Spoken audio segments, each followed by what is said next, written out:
Monsieur le Président de la République, Madame, chère Brigitte, Mesdames et Messieurs les Premiers ministres et les ministres, Mesdames et Messieurs les ambassadeurs, cher Stéphane Martin, qui nous accueille depuis l'origine avec tant de bienveillance, chère Raquel Dink, cher Omar Abiazar, chère Christine Albanel, présidente déléguée de la Fondation Orange, dont le soutien fidèle et essentiel nous permet année après année d'organiser cette cérémonie et de décerner le prix pour la prévention des conflits. Cher Marc, chère Éléonore, de la Charrière, qui mettait tant de passion à faire vivre le prix Culture pour la paix que nous avons créé ensemble avec votre Fondation Culture et Diversité.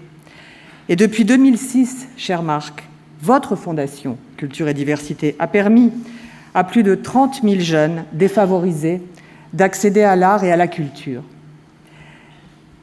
Chers amis, c'est toujours pour moi une forte émotion que de m'exprimer dans ce musée qui porte dorénavant le nom de mon père. Mais cette émotion se double d'un profond sentiment de reconnaissance pour votre présence, Monsieur le Président de la République, et pour celle de Madame Macron. Elles sont un très fort encouragement pour la Fondation Chirac à poursuivre son action et une magnifique reconnaissance pour nos lauréats. À cet instant, je pense évidemment à mes parents. Et votre présence, Monsieur le Président, Madame, les touche profondément. Mais je veux dire, ici, la bienveillance et la gentillesse dont vous avez toujours fait preuve à leur égard témoignent d'une sensibilité et d'une humanité rares. Et je veux vous en remercier du fond du cœur.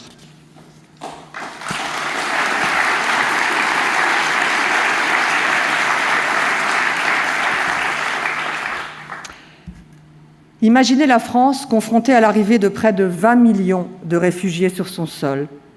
Imaginez la France devant gérer le déplacement d'à peu près un tiers de sa population. Cette situation, qui échappe à l'entendement, c'est bien celle que vit le Liban par vagues successives depuis 2006. On estime environ à 1,5 million le nombre des réfugiés au Liban, sur une population de 4,5 millions. Des chiffres qui donnent le vertige. Mais derrière eux, ce sont des centaines de milliers de tragédies individuelles dont nous parlons. Des familles éclatées, des enfants apatrides, privés d'éducation et de perspectives d'avenir. Des hommes mutilés, physiquement et moralement, des femmes violées, des personnes âgées ayant tout perdu, leurs enfants, leurs maisons, les paysages qui les ont vus naître et jusqu'à l'espérance. Nous avons tous vu des images de camps, au Liban, en Afrique, ici même sur le sol français à Calais. Elles suscitent en nous compassion, indignation, révolte, et puis nous passons à autre chose, parce que nos vies sont hélas ainsi faites. Nos vies, pas la vie d'Omar Abiazar et des autres membres de la compagnie Zoukak. Alors que tant d'autres sont dans le rejet ou le déni des réfugiés, lui se bat pour qu'ils gardent dans l'épreuve espoir et dignité. Il incarne l'exigence d'humanité, cette valeur que nous devrions tous avoir en partage.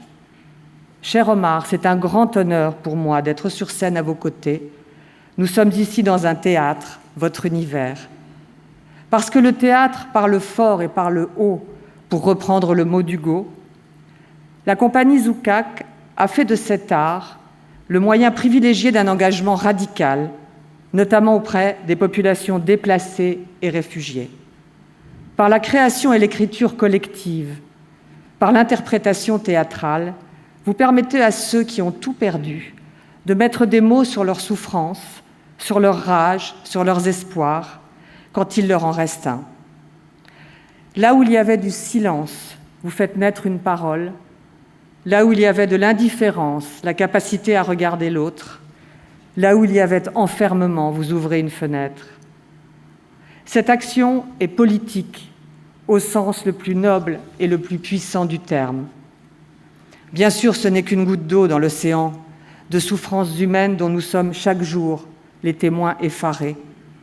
Mais de ces gouttes, naissent les fleuves qui finissent par balayer les digues de l'injustice et de l'indifférence.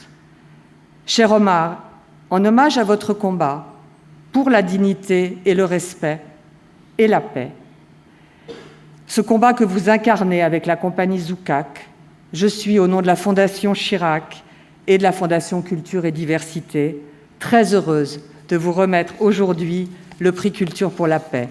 Je vous remercie.